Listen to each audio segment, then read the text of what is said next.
we just heard that they're going to allow an additional class in the summer because this was supposed to be our last class. So Lloyd is going to have volunteered. He's already got material for another class. So we're going to go ahead and present that. And that has to do with China and South America and Africa, correct, Lloyd? That's correct. And he's got the charts, and we probably could add more discussion to that also, depending on where the group wants to go. So let's get started. There's a lot to cover, and I'm not, we'll try to pace through it. I might skip some charts just to keep us on time. It's funny when I go to Zoom, things change a little bit. So the title for this one is, Are China and US headed for a new Cold War? And after our last class on the 14th, we were thinking about titles, and I kept hearing this. I said, this should be our final class. So this subject kind of ties things together. So I said, that's great. So we did that, that night after the last class, and then things started to change. All of a sudden, in the last 2 weeks, there's been all kinds of things going on. The administration has imposed sanctions over the policies in Hong Kong and Xinjiang. They've challenged China's claim to the South China Sea. They've taken measures to suffocate, or there's a better word for it, curtail Chinese innovation of American technology. That's the Huawei controversy. They weighed in on a travel ban for Chinese Communist Party members, conducted joint carrier task force in the South China Sea, accused Chinese hackers of stealing coronavirus vaccine data, ordered the closure of Chinese consulates in Houston. They're pushing allies to challenge China in Southeast Asia. So all this started happening in the last 2 weeks. And, so it was kind of became a what's in the news kind of presentation. And the one question I had is, what is our policy? Why is the administration doing all this? And then what happened is last week, Secretary Pompeo delivered a speech at the Nixon Library. And it really was an important speech. It was really a change in direction. And doing it at the Nixon Library was a reason for that. And so I thought it was an important speech and a way to start. And it's a 20-minute speech. I'm going to just do the first, or do about 4.5 minutes of it, because it sets the stage for a lot of the things we're going to be talking about. So let me see if I can go ahead and change this. And now my goal today is to put it all together for the American people and detail what the China threat means for our economy, for our liberty, and indeed for the future of free democracies around the world. Next year marks half a century since Dr. Kissinger's secret mission to China, and the 50th anniversary of President Nixon's trip isn't too far away in 2022. The world was much different then. We imagined engagement with China would produce a future with bright promise of comedy and cooperation. But today we're all still wearing masks and watching the pandemic's body count rise because the CCP failed in its promises to the world. We're reading every morning new headlines of repression in Hong Kong and in Xinjiang. We're seeing staggering statistics of Chinese trade abuses that cost American jobs and strike enormous blows to the economies all across America, including here in Southern California. And we're watching a Chinese military that grows stronger and stronger, and indeed more menacing. I'll echo the questions ringing in the hearts and minds of Americans from here in California to my home state of Kansas and beyond. What do the American people have to show now, 50 years on, from engagement with China? Did the theories of our leaders that proposed Chinese evolution towards freedom and democracy prove to be true? Is this China's definition of a win-win situation? And indeed, centrally, from Secretary of State's perspective, is America safer? Do we have a greater likelihood of peace for ourselves and peace for the generations which will follow us. Look, we have to admit a hard truth. We must admit a hard truth that should guide us in the years and decades to come. That if we want to have a free 21st century and not the Chinese century of which Xi Jinping dreams, the old paradigm of blind engagement with China simply won't get it done.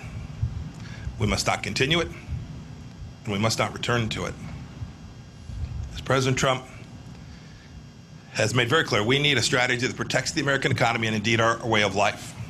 The free world must triumph over this new tyranny.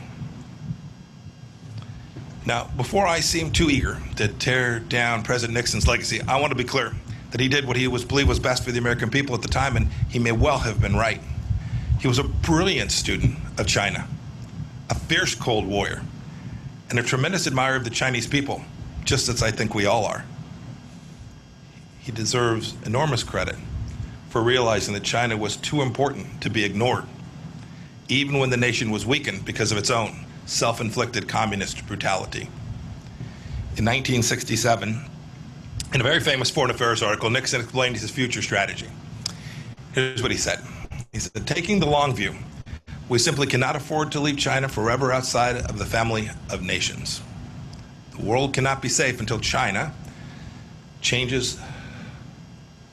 Thus, our aim, to the extent we can, we must influence events.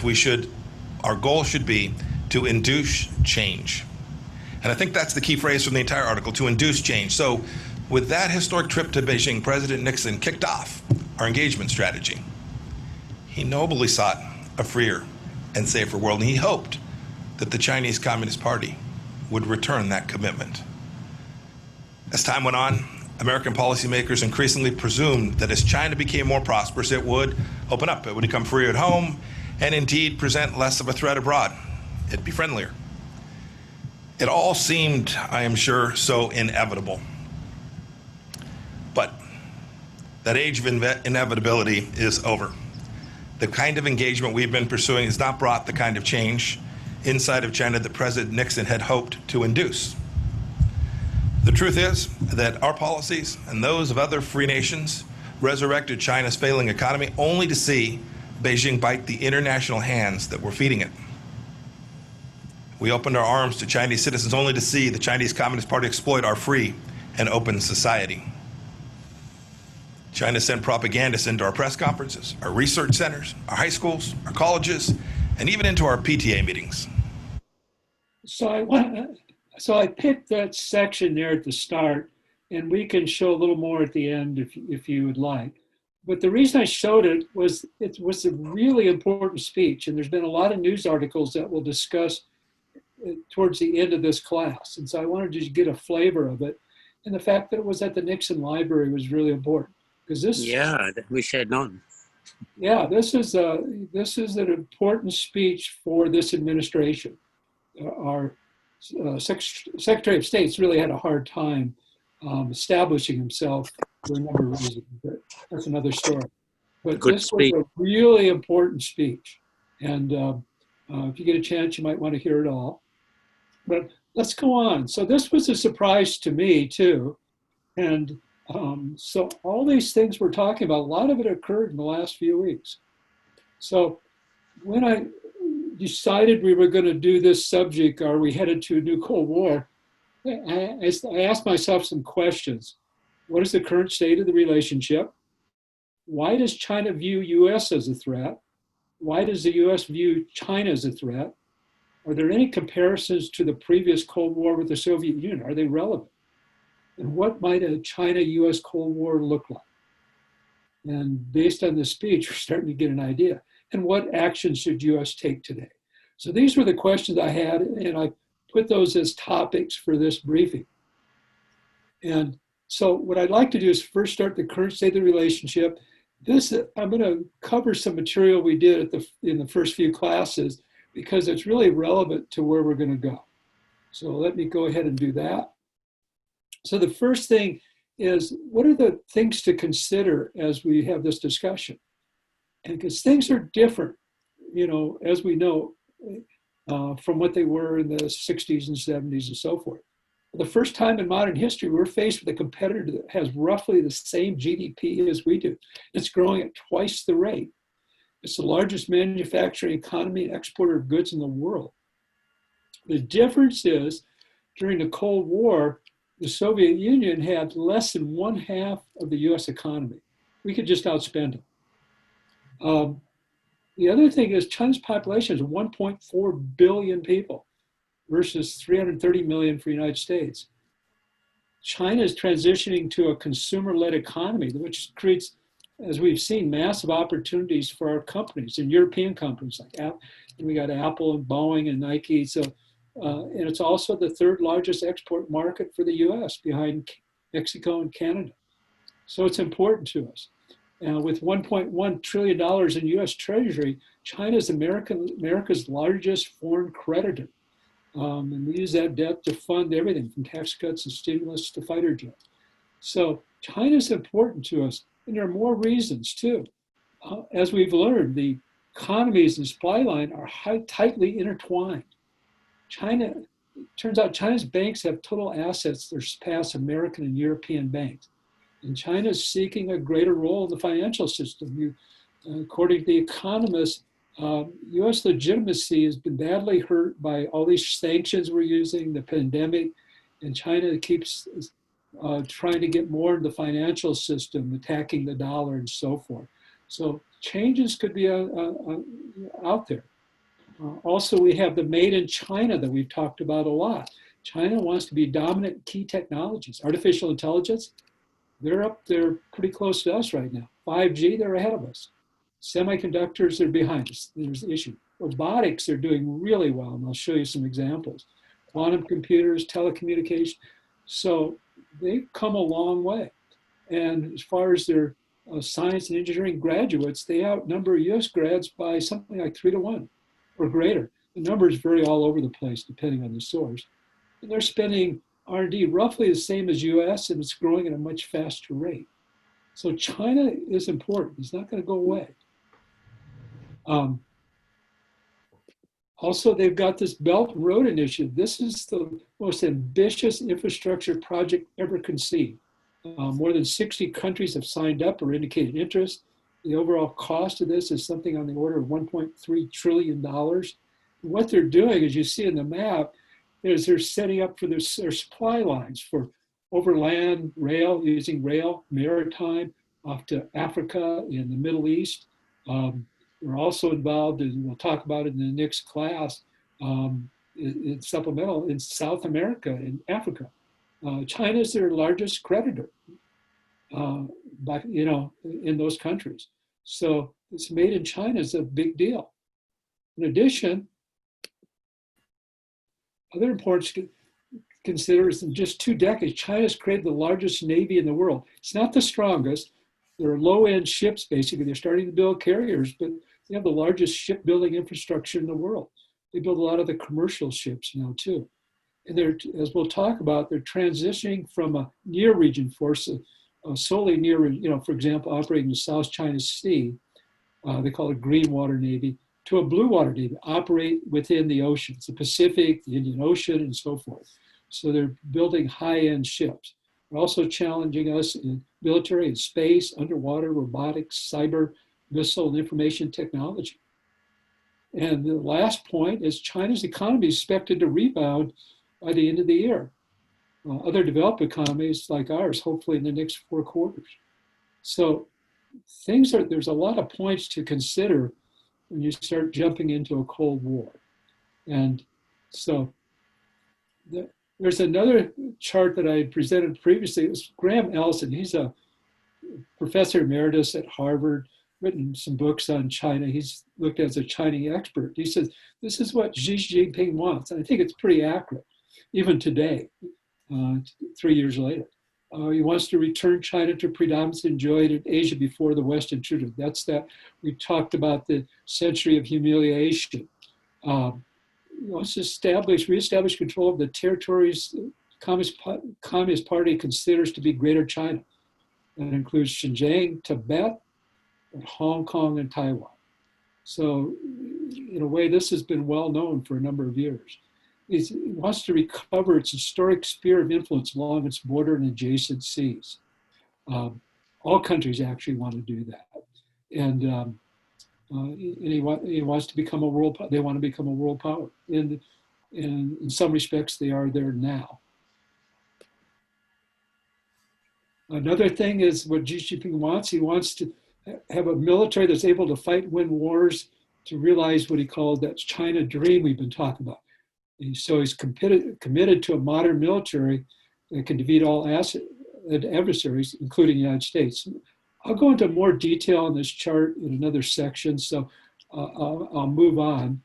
They're focusing on the maritime conflicts, but there's more to this story, and I'll present it a little bit later. The other thing we talked about last time was, as far as where we're at now, is our political campaign has a lot to do with in the pandemic. And that's really increased tensions. And what we saw, this is a little different version of what I presented last time, was in December, some people even say as early as October, the coronavirus starts to show its head within the Wuhan area. Basically, the Wuhan doctors go public around December, and there's a cover-up, first locally.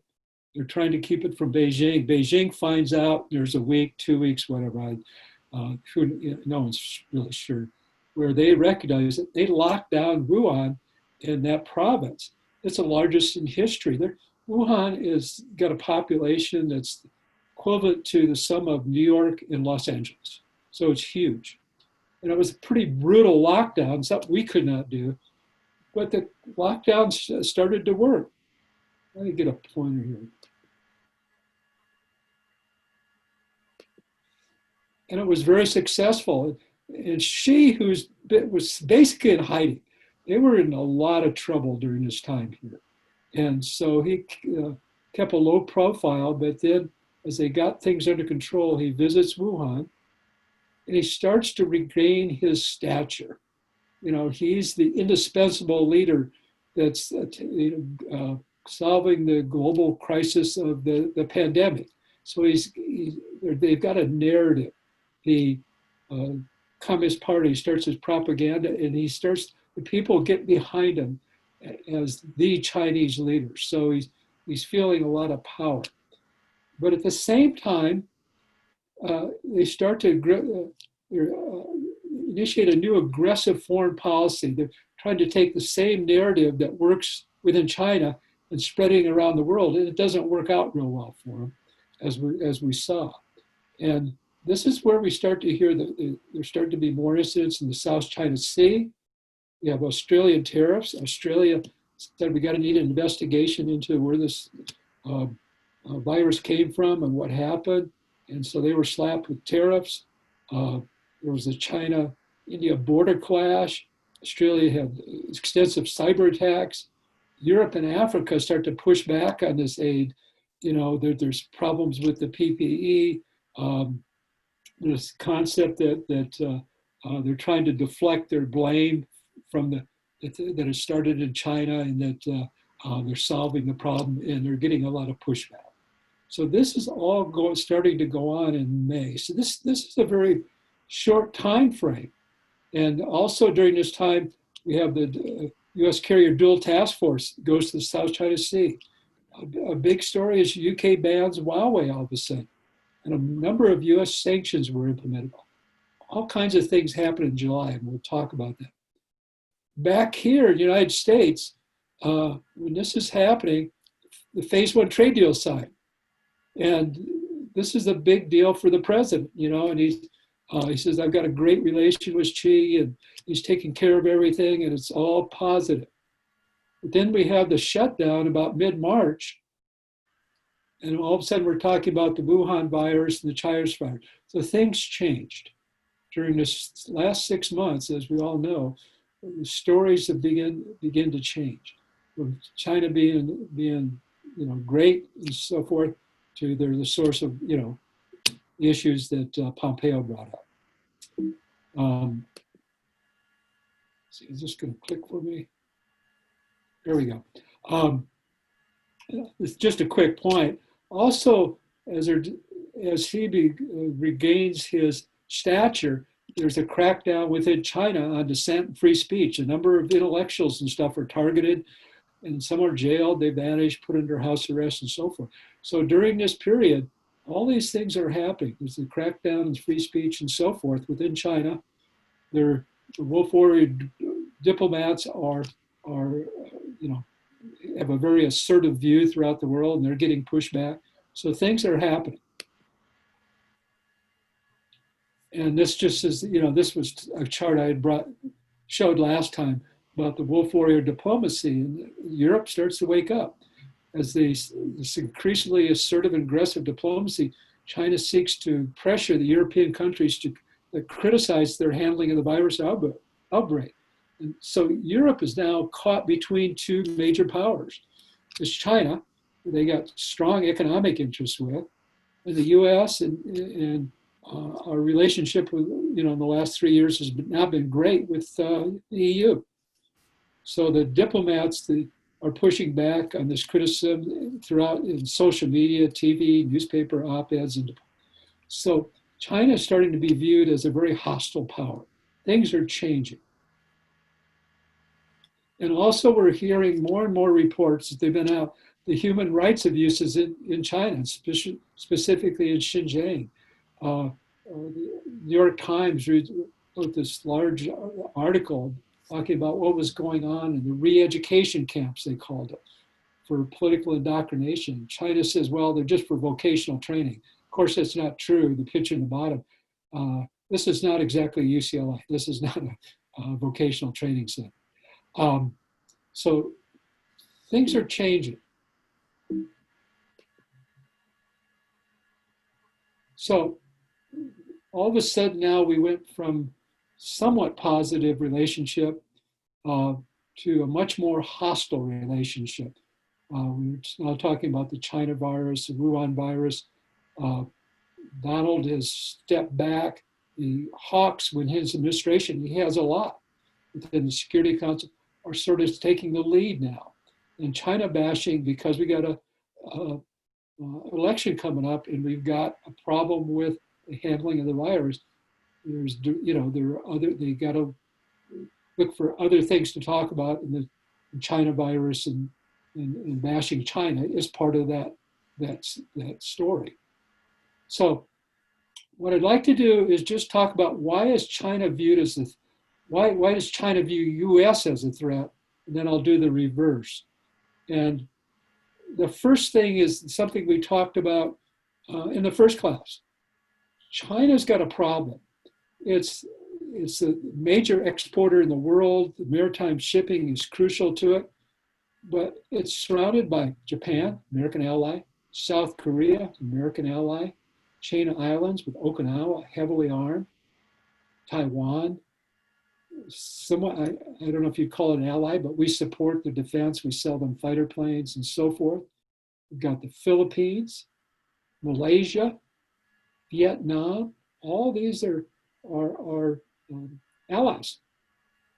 They have to get their maritime shipping through these very narrow straits. So, and also we have the 7th Fleet operating in the East China Sea and also the South China Sea.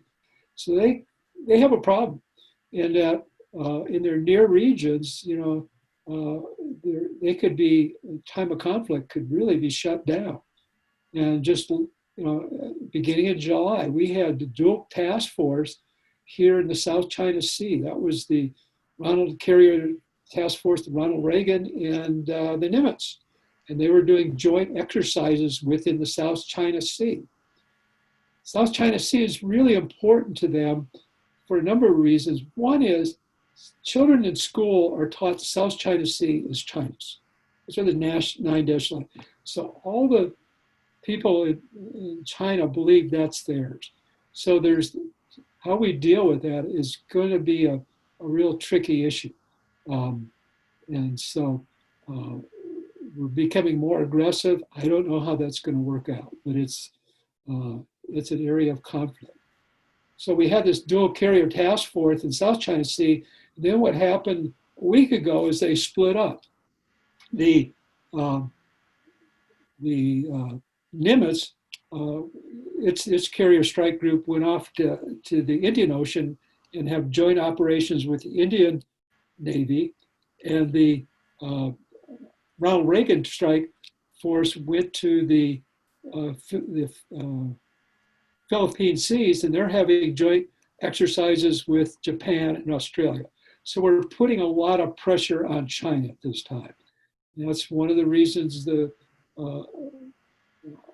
look at us as a threat.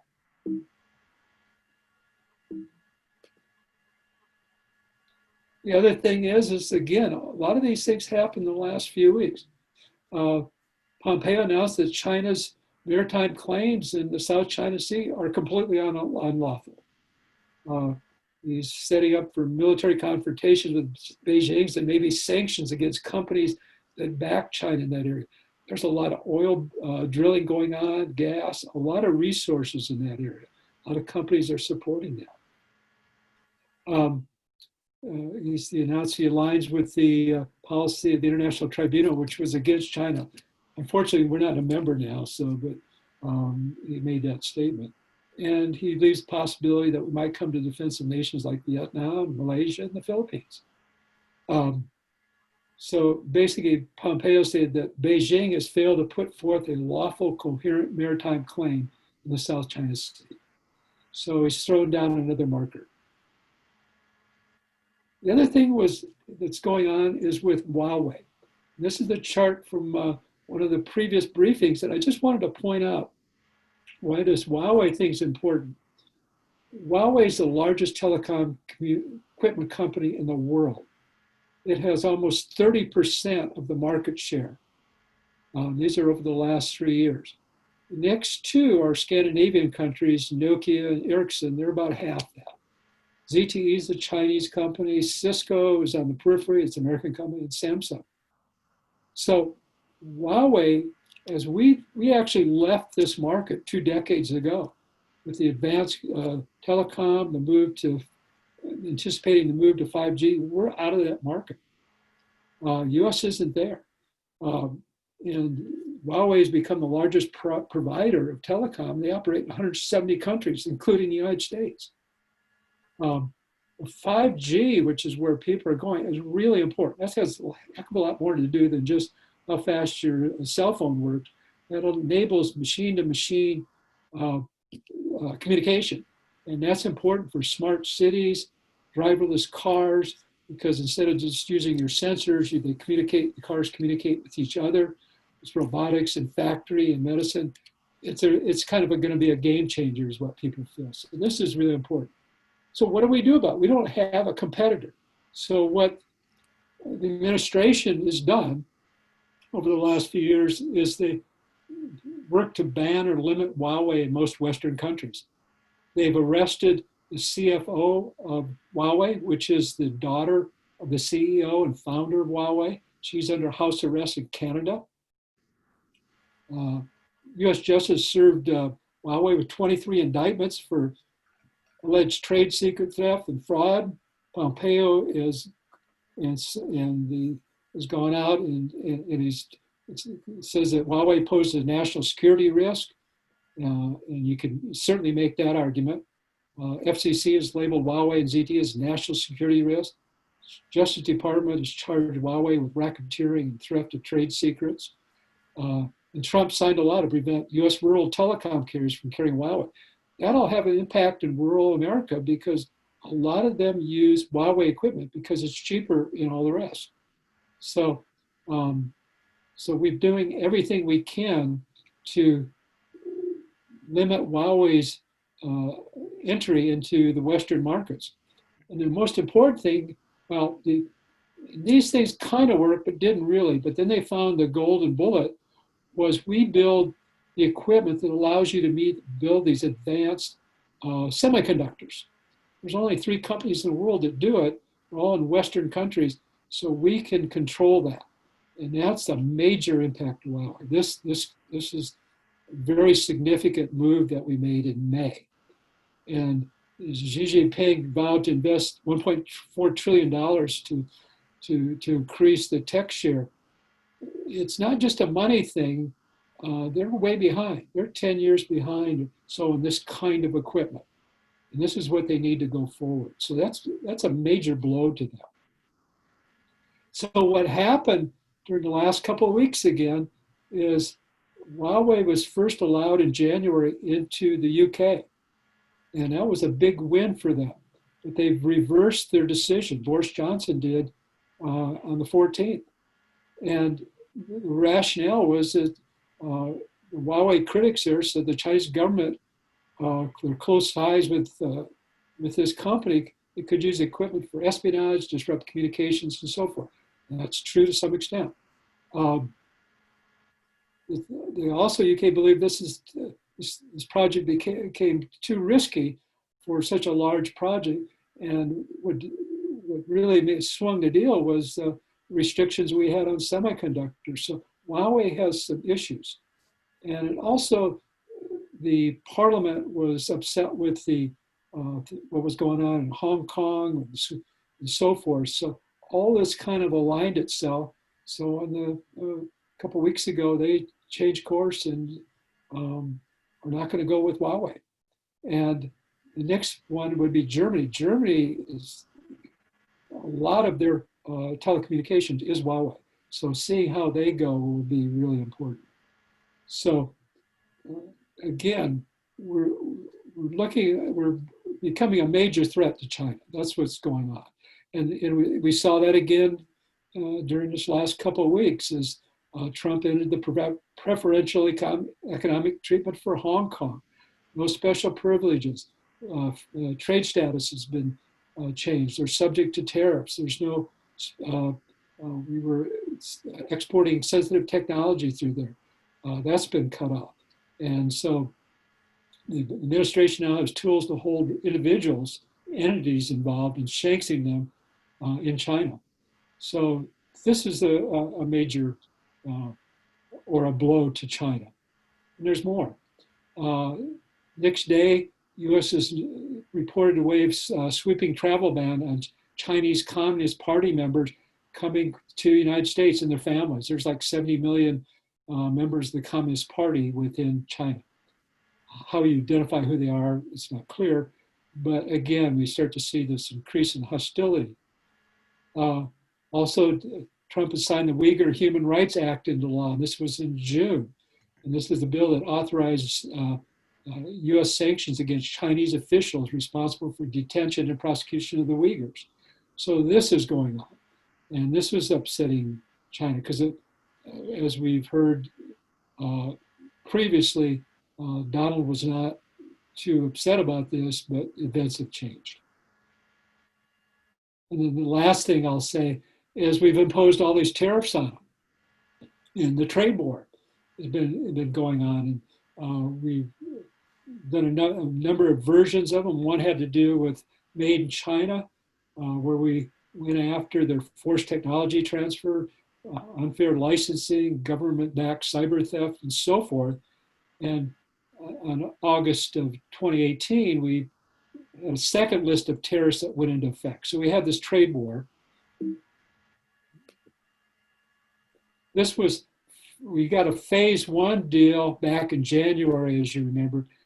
The date up on the top there is the date of the article, but the centerpiece of the phase one was China to buy $200 billion in US goods. There was some stuff on IP theft and so forth, probably not enforceable. So this deal didn't really achieve the structural reforms that these tariffs were designed for, other than buying more goods and services. So because the election was coming, they wanted to have a deal that they could promote. So they promoted this phase one deal. And the truth is, in a lot of sources, that they could have got this in other ways.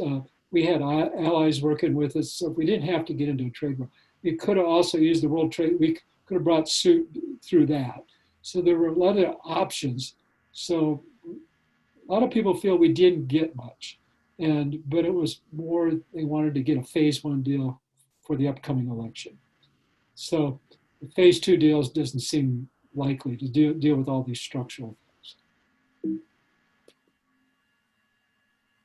So one last point here too is this on Sunday they had the ambassador, China's ambassador to the U.S. and basically he's saying U.S. you need to make a fundamental choice. China has a legitimate right to modernize into a strong, prosperous country, pushing back on Washington. And he states in the second bullet, the fundamental question is the United States ready or willing to live with another country with a very different culture, a different political and economic system? They're different and they're not going to change. So that's what he's saying. So I thought that was kind of important. So we're running a little long.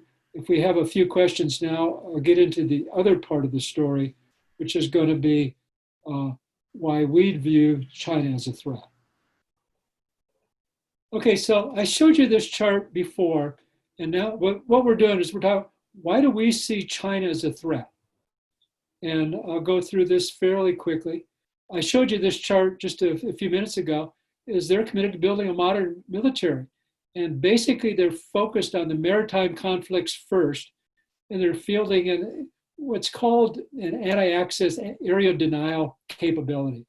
And for those in the group that worked in defense, you'll kind of understand that. And for fun, I just put a chart up. If you're working in building weapons and so forth, you see charts like this. This is, they're a little more detailed than ones you see, but when you're talking about area defense, and that's what China's doing, they always have these layered defenses. And they have their first layer is in close, and this would be like a surface fighter planes, cruise missiles. This is to defense against the Navy. This would be enclosed. Then they have another layer called the second. That's where they still have airplanes and submarines. And this is against the navies, U.S. Navy. And then they'd have an outer layer, and this is where their ballistic missiles and so forth would be used, plus submarines and some aircraft. So if you're a weapons designer for the U.S., this is the kind of stuff you look at. If you're in the Navy, Air Force, they have similar charts because remember, we're building new stealth bombers and so forth. And the people that build these look at these kinds of threat stuff. And it's very complex and a lot of people work in it. You know, and some of you that worked in defense would have seen some of this. And the other thing is, you look at is the kinds of threats you have. And you're starting to see a lot of advanced threats because China's really pushed off in technology. It's called military civil fusion program. And so they're trying to use the benefits that they had in technology in the military more directly. And I thought some of these were interesting. This is from their 7th anniversary. This is a stealthy unmanned vehicle. It looks a lot like something I worked on 10 years ago called the X-45. It wasn't a winner, but it looks really like that. It's we call it the JUCAS. This is an unmanned submarine. This is a hypersonic reentry vehicle tied to a missile. They've already got this operational. We're just starting to work on it. It's not like we're behind. You look at the missions and the strategies, and they needed it when they needed it and felt they did. So they've already got this operational. These are hypersonic vehicles.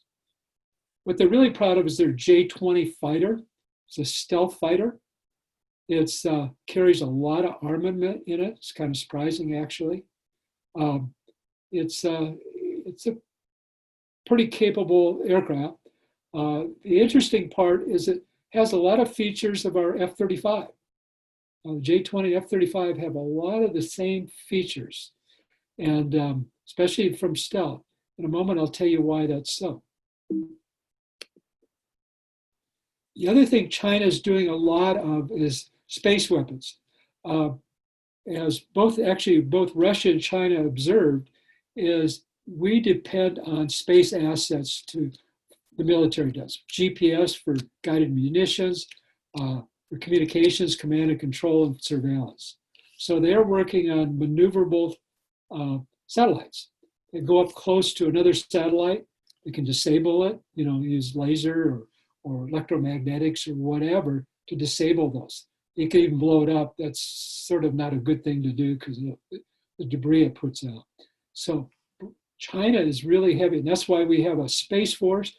I'm not sure if that was more of a political thing because we already had one in the Air Force. This just brought it out and have a big announcement. So, but we've always had a space force, and it's become very important. So again, why we view it as a threat, they're also building, as we talked about last time, strengthening their Navy. They've got 2 aircraft carriers operating in their near straits, and they're building a third.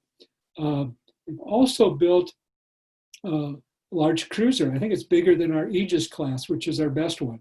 So they're coming along. They're behind, but they're coming along fast. And they're involved in a lot of aggressive policies in your region. We talked about last time, East China Sea, off Taiwan, in the South China Sea, in the Indian Ocean, and Australia through cyber attack. So again, that's why we look at them as a threat. But the military is just one part of it. The most important part in dealing with China is their economic aggression. This is from a White House report, and it just says, Chinese and they have been implementing a comprehensive long-term industrial strategy, whose ultimate goal is to replace foreign companies that were in there now with their own companies. And it's a major effort. Made in China 2025 is part of it. And to do that, they're acquiring key technologies. And that's key technologies and IP. They're acquiring it. One way they get it is they steal it. And we'll talk about it just a little bit in a minute. Also, they capture emerging technology industries. They buy them. They bought, a few years ago, our battery stuff that was being developed, our lithium batteries and stuff was being developed under the programs in the Obama administration. They ran out of money. They said, we'll buy it, and they bought them. And so because batteries are really important. So this is a chart, and I say how they got some of the cyber threat. And this is a chart I used in a cyber class I had last year. And basically it's called the 7 sisters of cyber warfare. At the center is the United States. And the reason it's the center is we invented, the internet, built all the computers, all the software, all the servers. 2 decades ago, we owned it all. Countries were amazed about what we did in intelligence. We knew everything they were doing. And what happened is they learned from us. And Russia is involved in, their forte is cybercrime, and also they interfere in all Western elections. Look out for the 2020 elections, all I can say. China is the big dog. They built one of the largest cyber organizations in the world. They're bigger than the US Marines. I've heard numbers verbally that I catch, 150,000, 180,000 people. And their big thing is, again, economic espionage and data theft. And I drew this, and I'll give you a couple examples in a minute, but I drew this because of a speech that Robert Mueller made when he was FBI director. It was called All Roads Lead to Rome. And he points out when Rome expanded its empire and built roads to all the places it conquered. When the barbarians attacked Rome, they used the same roads. So that's kind of that analogy in some ways fits to what's happened in cyber. Here's just a few things that what China has been doing. And this is just a small sampling, and it makes a couple of points. 2007, they were really into American companies, including military tech. They were working with China. They were inside Lockheed Martin networks, making off plans for the F-35. They didn't, I don't think they got the classified areas, but unclassified, you got all the supplier data and stuff, so you learn a lot. The other important thing is in 2014, they stole the files of 22 million Americans in the Office of Personnel Management. Those are the SF-86 files. When you get a security clearance, they're like 100 pages long. You have to put in everything about you in those. They're a pain to fill out. And you have to fill out one every 5 years. They're updated. When you send one in, they send out people to interview your neighbors and who you work with and so forth. So they got access to all that. They also, in 2015, stole personal data of 78 million members as part of Anthem Healthcare. When you see these things like, they're not taking the money. They want the data. And then, as everybody knows, the director of intelligence included the economic espionage of the U.S. Congress costing approximately $4 billion a year. It's a lot. These numbers are all over the place. I don't know how they get up. But another important thing in 2018 is China was responsible for the theft of personal data at Marriott. That's 500 million people. And then in 2020, we find out the Chinese military was responsible for stealing all the personal data at Equifax, 145 million people. So what it kind of means is we're sort of a data colony now for China. They have a lot of stuff. And as one of the articles says, that China's mass information about the US citizen will power its intelligence activities for a generation. That's how huge this was. And so what's important is people that work in our government and stuff, they have information on who's got security clearances, who may have a security clearance that's coming to their country. They know who's in trouble financially, all kinds of things you can get by sorting and using AI to go and search through these things. And this database is huge that they potentially have. And it's just no other nation's ever done anything like this. The thing that's also, our government doesn't have this kind of information. It's all spread out in private companies. It's the Facebooks and the Googles and Equifax and so forth. They're the ones that have all the data. Not so much in the government. They're just by law. They just don't have it. So it's not just the IP and stuff they're stealing, it's the data. The other thing that the last couple of weeks, US accuses hackers of stealing vaccine data. Amazing things, they're able to name who it is, pictures and so forth, and indict them.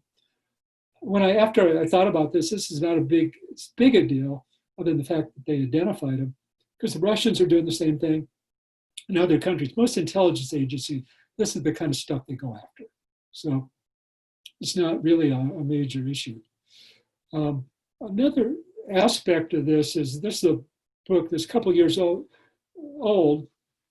and he just listed the way China was able to accelerate so fast. It was the hacking the intellectual property, subsidizing, promoting critical technologies. And then the other part was exploiting knowledgeable Americans having desired business. Well, they've got the databases to do it. And also they can focus on, and the Chinese Americans are probably one of the most important parts of our society, but knowing who they are and finding out who might want to make a report for them or take a trip to China, they can contact them.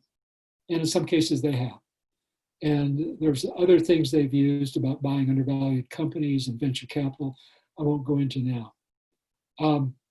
Just getting to this last couple of weeks, as we saw a Chinese scientist that was hiding in San Francisco consulate was, I think, indicted for visa fraud. What she did was she was working at UC Davis in the biology department. And when they do a visa, I think they have to acknowledge whether they're part of Chinese military. She did do it, and all of a sudden the investigators show up and show her the picture you see on the right. So what is this all about? And so that's why she was arrested. At the same time, we shut down the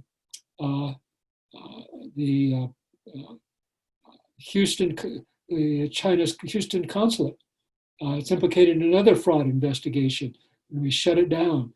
And the claim is that they directed researchers in the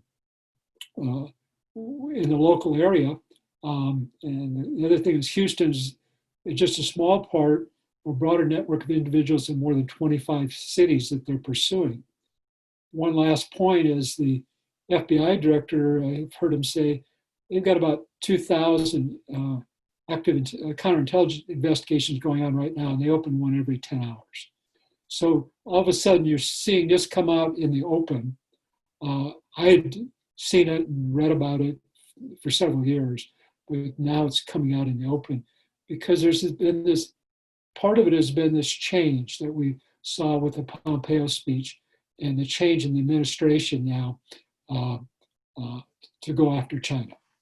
So and there's more. There's one other case with a person from Singapore was in the United States, and they've indicted him, and he's pled guilty. And he set up a website, like LinkedIn, so he would get personnel to, with security clearance and stuff, looking for jobs, and he had access to people, one with information to get on the F-35.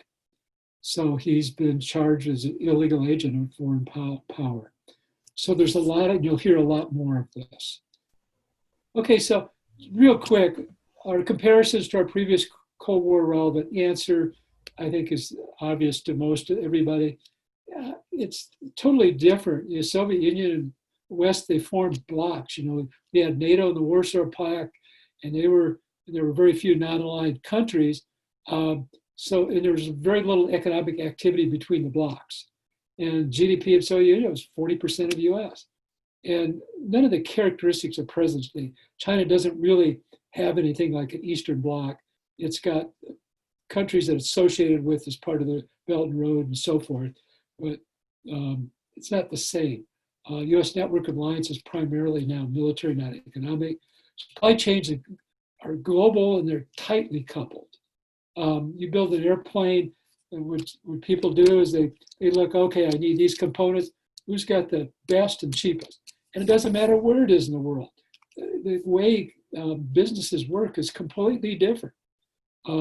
That's why we've had such the cost and quality of our consumer goods have just gotten so much better because you can take the best of everything. And Boeing, when they build an airplane or we build a car, they're picking pieces from all over the place. And so things have changed.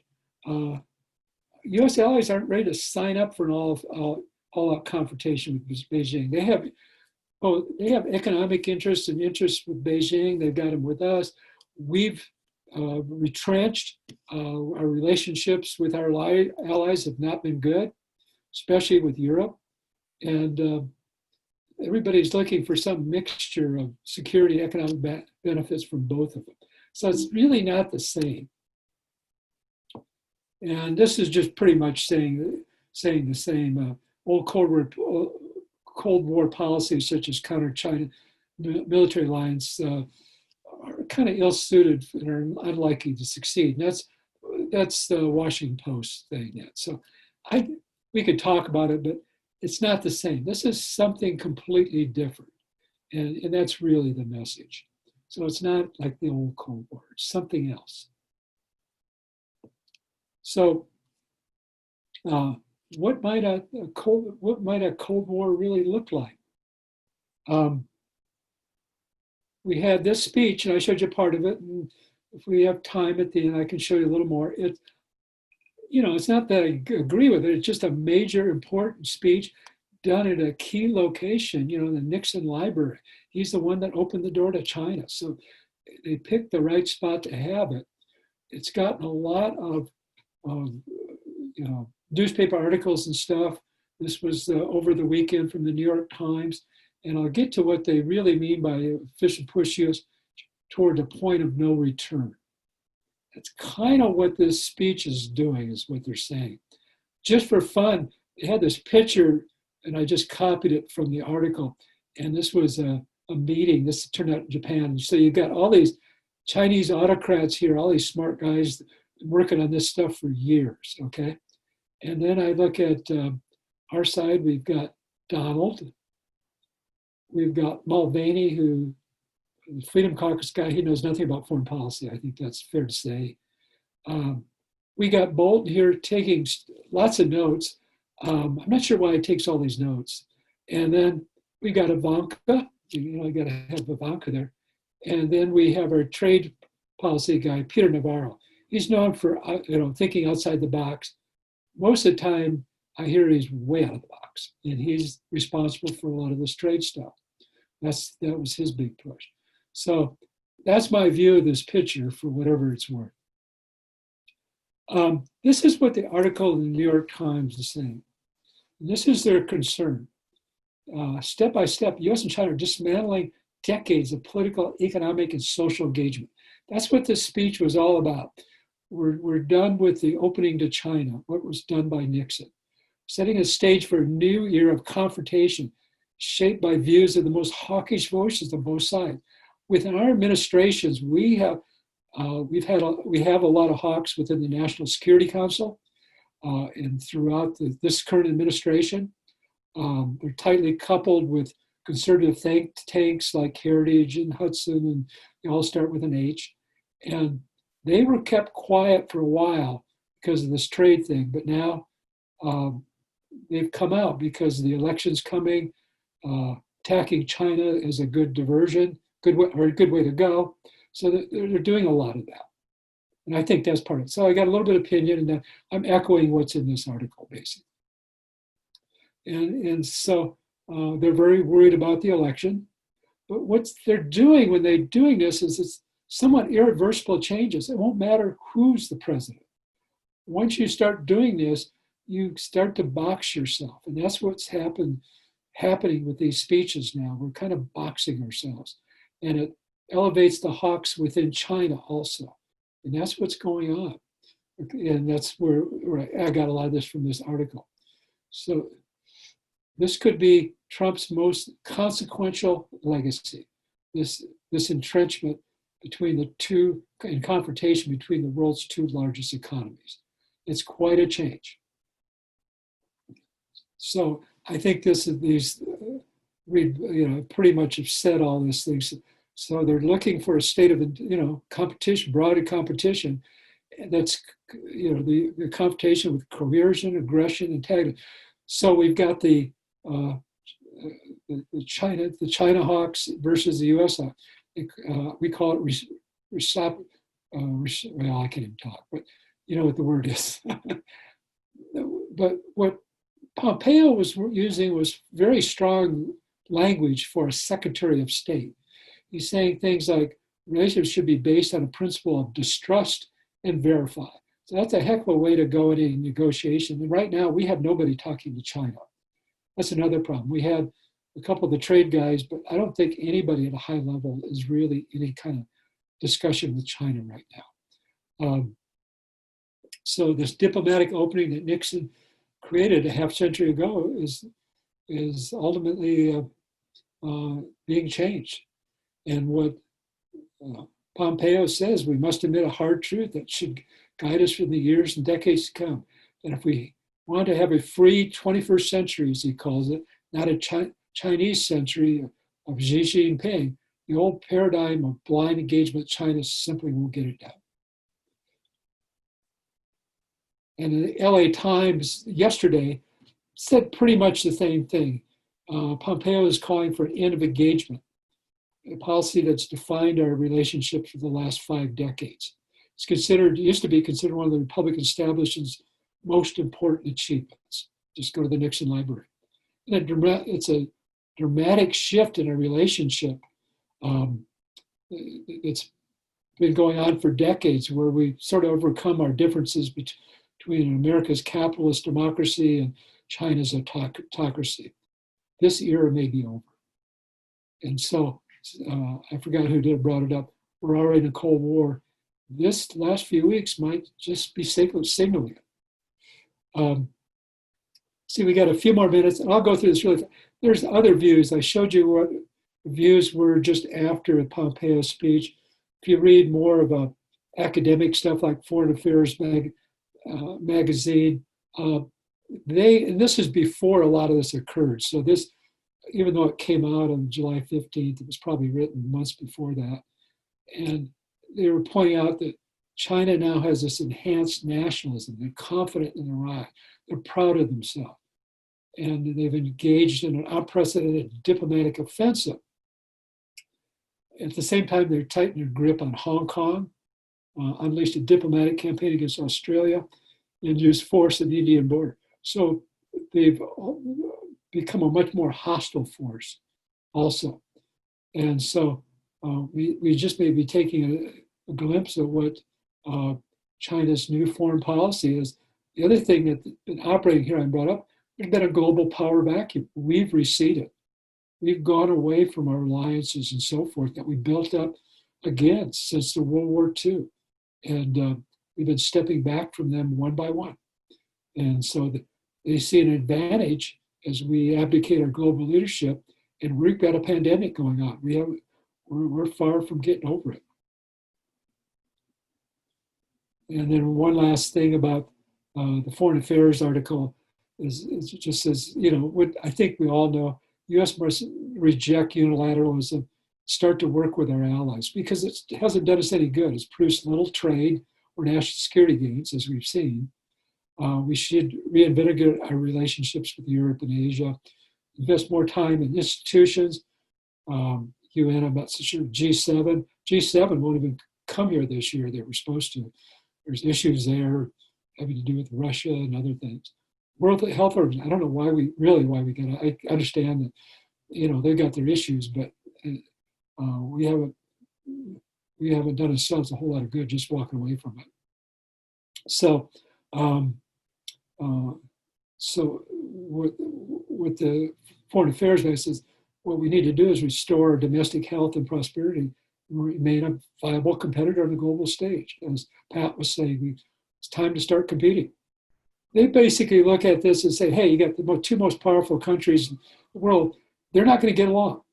They have their own national policies and interests, and what you need to do, their own core interests.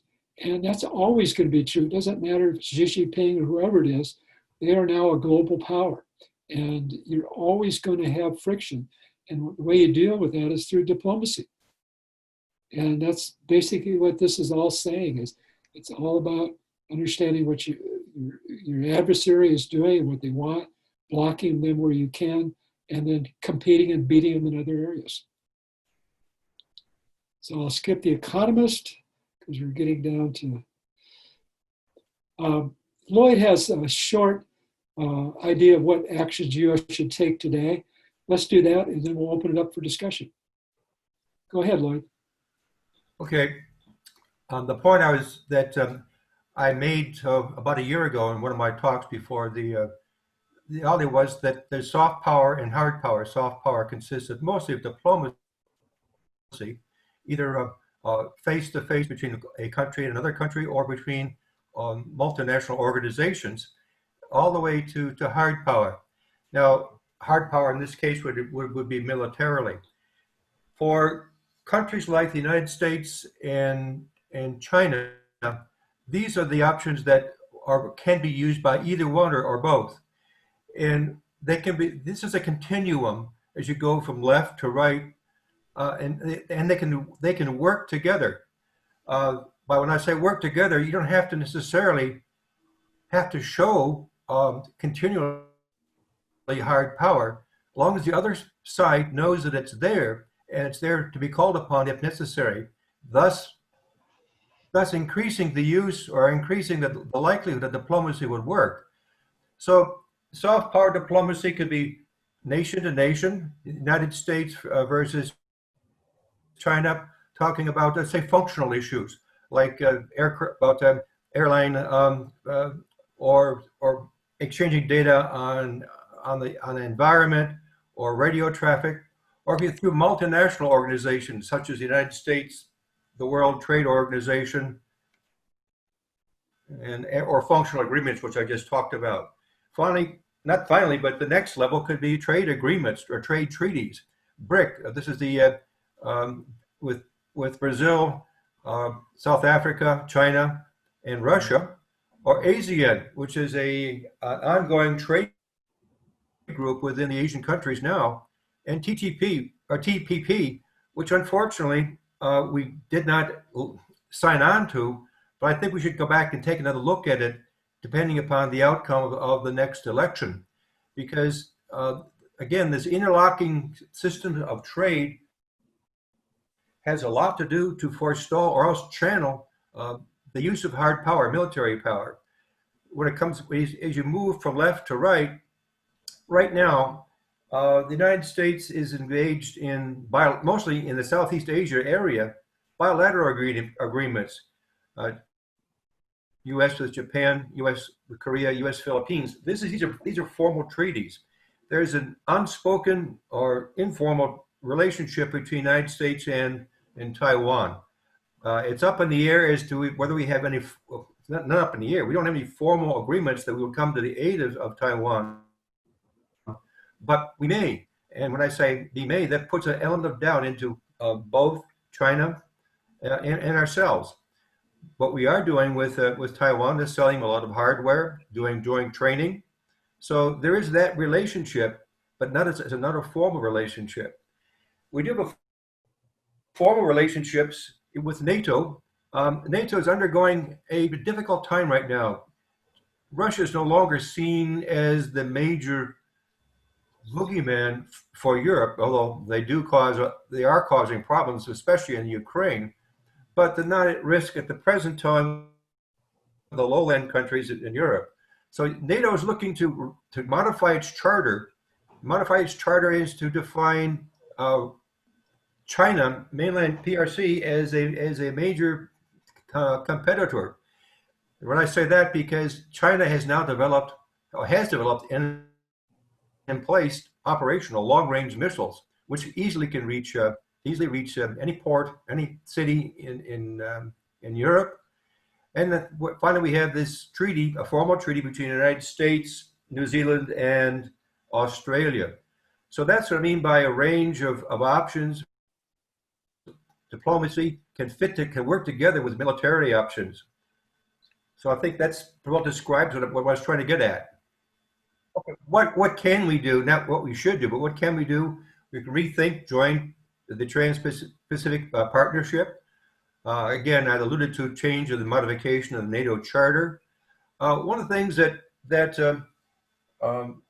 Gates made in his most recent book is that we do a lot of U.S. aid projects. No one knows about them. We don't publicize them. We know very well what China is doing with Belt and Road. They publicize it, but we don't. We are a major contributor to the World Bank, in fact, the major contributor to the World Bank, and the World Bank can be used to make more focused loans into economic development of Southeast Asia, thus offsetting as an offset to just China alone. I'll go through these very quick. Joint military exercises, which we are doing.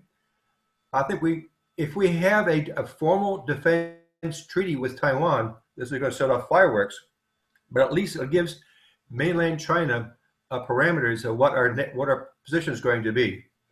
CETO evaporated back in 1977. I think that we should have a complete over umbrella, like NATO is in Asia, a successor to CETO. I think that I don't want to spend too much time on this. I'm going to have to close the class.